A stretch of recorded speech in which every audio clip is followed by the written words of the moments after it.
ನಗರದ ಸುದ್ದಿಗೋಷ್ಠಿಯಲ್ಲಿ ಮಾತನಾಡಿದ ಅವರು, ಕೃಷಿ ಇಲಾಖೆಯು ಕಣ್ಣು ಮುಚ್ಚಿ ಕುಳಿತು ಅಕ್ರಮ ಎಸಗುತ್ತಿರುವ ಡೀಲರ್ಗಳಿಗೆ ಮತ್ತು ರಸಗೊಬ್ಬರ ಕಂಪನಿಗಳಿಗೆ ಬೆಂಬಲ ನೀಡುತ್ತಿದೆ.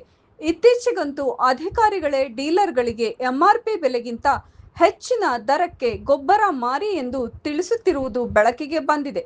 ಹಾವೇರಿ ಜಿಲ್ಲೆಯ ಶಿಗ್ಗಾವಿ ವಿಭಾಗದಲ್ಲಿ ನೋಂದಣಿಯಾಗಿ ರೈತರಿಗಾಗಿ ಕೆಲಸ ಮಾಡುತ್ತಿರುವ ಕರ್ನಾಟಕ ರೈತ ಸಹಾಯ ರೈತ ಉತ್ಪಾದಕ ಕಂಪನಿಯವರ ಮೂಲಕ ಈ ಆಘಾತಕಾರಿ ವಿಚಾರ ಬೆಳಕಿಗೆ ಬಂದಿದೆ ಎಂದು ಹೇಳಿದರು.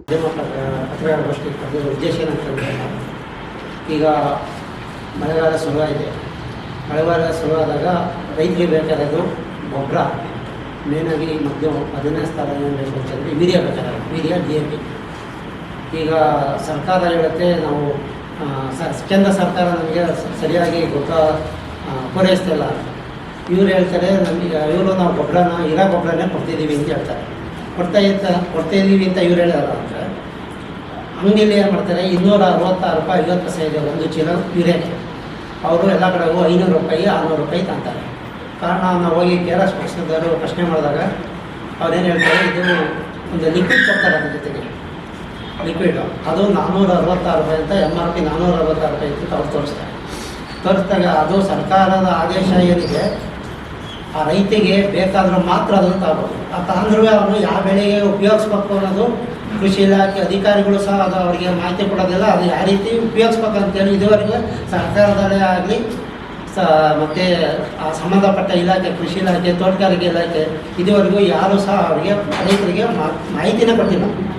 ಈ ಸರ್ಕಾರ ಮತ್ತು ಈ ಕೃಷಿ ಅಧಿಕಾರಿಗಳು ಸೇರಿ ಆ ಡೀಲರ್ಗಳ ಜೊತೆಗೆ ಸಂಬಂಧ ಇಟ್ಕೊಂಡು ರೈತರಿಗೆ ಮತ್ತೆ ಮೇಲೆ ಹೊಡಿತಿದ್ದಾರೆ. ಕಳೆದ ಹಲವಾರು ವರ್ಷಗಳಿಂದ ಕರ್ನಾಟಕದಲ್ಲಿ ರಸಗೊಬ್ಬರ ಪೂರೈಕೆಯಲ್ಲಿ ರೈತರಿಗೆ ನಿರಂತರವಾಗಿ ಮೋಸ ನಡೆಯುತ್ತಿರುವುದು ಜಗಜ್ಜಾಹೀರಾಗಿದೆ.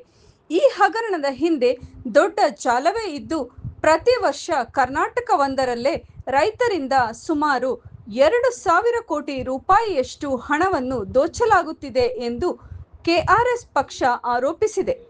ರಸಗೊಬ್ಬರ ಪೂರೈಕೆಯಲ್ಲಿ ಕೃತಕ ಅಭಾವ ಸೃಷ್ಟಿಸಿ ಸಬ್ಸಿಡಿ ವ್ಯಾಪ್ತಿಗೆ ಬರುವ ಯೂರಿಯಾ ಹಾಗೂ DAP ರಸಗೊಬ್ಬರಗಳನ್ನು MRP ಬೆಲೆಗಿಂತ ಹೆಚ್ಚಿನ ಬೆಲೆಗೆ ಮಾರಾಟ ಮಾಡಲಾಗುತ್ತಿದೆ.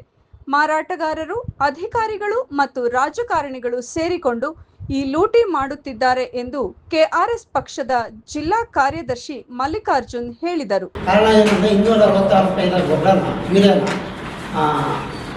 450ರಿಂದ 550 ರೂಪಾಯಿ ತನಕ ಮಾಡ್ತಿದ್ದಾರೆ. ನಾನು ನಿನ್ನೆ ವಿಜಯವಾಣಿಯವರು ಅದು ಫೋನಿನ ಕಾರ್ಯಕ್ರಮ ಇಟ್ಕೊಂಡಿದ್ರು, ಇಲ್ಲಿ ವಿಜಯ ಕರ್ನಾಟಕ ಪೇಪರ್ನವರು.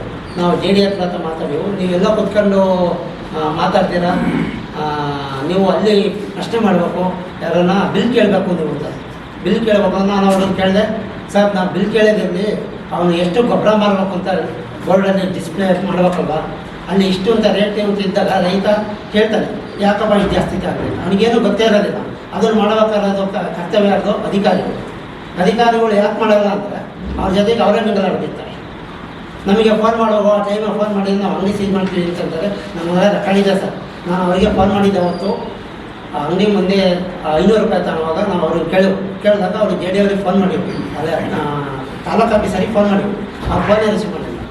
ಆಮೇಲೆ ಅಲ್ಲಿಗೆ ಕರೆಸಿವು ಕರೆಸಿದಾಗ ಅಲ್ಲಿ ಅವ್ರು ಏನೂ ಮಾಡಲಿಲ್ಲ.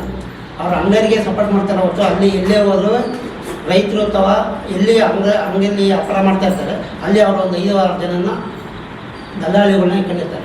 ನಾವು ಹೋಗಿ ಪ್ರಶ್ನೆ ಮಾಡಿದಾಗ ಅಲ್ಲೇ ಹೇಳ್ತಾರೆ, ನೀನು 500 ರೂಪಾಯಿಗೆ ಕೇಳ್ತಿದ್ದೀರಪ್ಪ, ನಾನು 550 ರೂಪಾಯಿ ಕೊಡ್ತೀನಿ, ಗೊಬ್ಬರ ಕೊಡುವ ಅಂತ ಹೇಳ್ತಾರೆ. ಅವಾಗ ನಾವು ಪ್ರಶ್ನೆ ಮಾಡೋಕ್ಕೆ ಹೋದಾಗ ಹತ್ತಿಕ್ಕಂಥ ಪ್ರಶ್ನೆ ಅವ್ರು ಮಾಡ್ತಾರೆ. ಅದು ನಮಗೆ ಆಗಿರೋ ಅನುಭವ.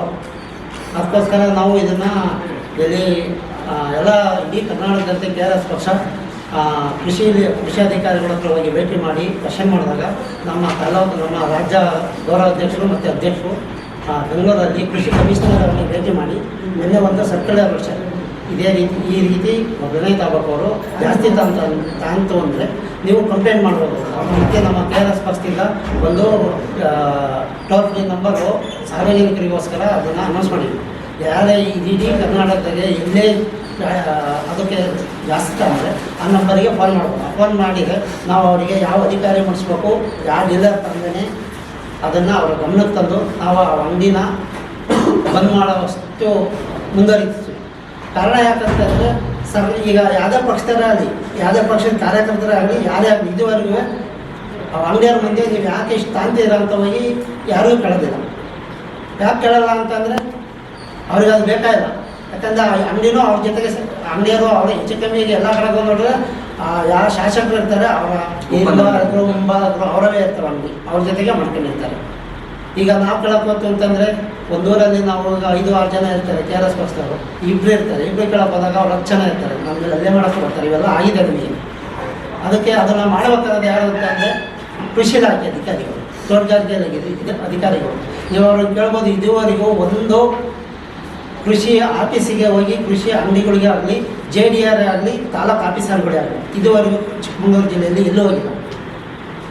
ಎಲ್ಲ ಹೋಗಿ ಒಂದು ಅಂಗಡಿ ಸೀಲ್ ಮಾಡಿದ್ದು ಅವರೆಲ್ಲರ ಅದು ಅಂಗಡಿ ಅವ್ರನ್ನ ಪ್ರಶ್ನೆ ಮಾಡಿ ಯಾಕಪ್ಪ ಈ ಥರ ಮಾಡ್ತಿದ್ದಾರೆ ಅನ್ನೋ ಒಂದೇ ಆದರೂ ನಿಮಗೆ ಗೊತ್ತಿರೋದು, ನಿಮ್ಗೆ ಗಮನಕ್ಕೆ ಬಂದಿರೋದು. ಯಾಕಂದರೆ ನೀವು ಅದನ್ನು ಪ್ರಕಟಣೆ ಮಾಡೇ ಮಾಡ್ತಿದ್ರಿ. ನಾನು ಆ ರೀತಿ ಎಲ್ಲೂ ಅದನ್ನು ನಾವು ನೋಡಿಲ್ಲ. ಚಿಕ್ಕಮಗಳೂರು ಡಿಸ್ಟ್ರಿಕ್ಟಲ್ಲಿ ಇದುವರೆಗೂ ಒಂದು ಅಂಗಡಿನೂ ಸಹ ಸೀಜ್ ಆಗಿಲ್ಲ. ಸೀಜ್ ಆಗಿಲ್ಲ ಅಂದರೆ ಯಾಕಾಗಲ್ಲ ಅಂತಂದರೆ ಅವರಿಗೆ ಏನು ಮಾಮೂಲಿ ಹೋಗ್ಬೇಕು ಅದು ಹೋಗ್ತಾ ಇರುತ್ತೆ. ನಾನು ನಿನ್ನೆ ಅವ್ರಿಗೆ ಫೋನ್ ಮಾಡಿ ಕೇಳಿದಾಗ ನೀವೇ ಪ್ರಶ್ನೆ ಮಾಡಬೇಕು ಅಂತಾರೆ. ನಾವು ಪ್ರಶ್ನೆ ಮಾಡಬೇಕು ಅಂತಂದರೆ ಸಂಬಳ ನಮಗೆ ಕೊಡುತ್ತಾ ಸರ್ಕಾರ, ಅವ್ರಿಗೆ ಕೊಡುತ್ತಾ.